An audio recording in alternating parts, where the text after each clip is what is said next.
कोई इंसान कैसा है ये देखकर पता चलता है या परख कर पता चलता है? पहले लगा कि देखकर पता चल जाता है कि कोई कैसा है। फिर निदा फाजली साहब का एक शेर सुना कि हर आदमी में होते हैं 10-20 आदमी, जिसको भी देखना हो कई बार देखना। बात सही लगी, क्योंकि हम अक्सर यही गलती तो कर बैठते हैं कि एक बार में ही किसी को देखकर, एक बार में ही किसी से मिलकर उस पर यकीन कर लेते हैं। उसके उसी चेहरे को उसका असली चेहरा मान बैठते हैं जो हमें ऊपर से दिखाई दे रहा होता है।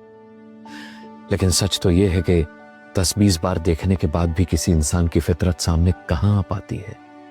तो फिर क्या परख कर पता चल जाता है कि कोई इंसान कैसा है?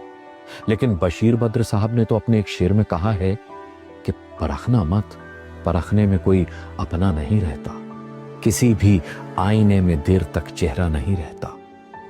सच बात है ये भी, जिसे भी परखा वो अपना रहा ही नहीं। तो फिर कैसे पता चले कि कोई कैसा है?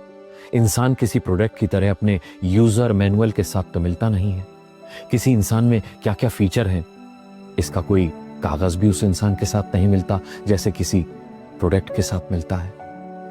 तो इंसान कैसा है ये फिर कैसे पता चलता है?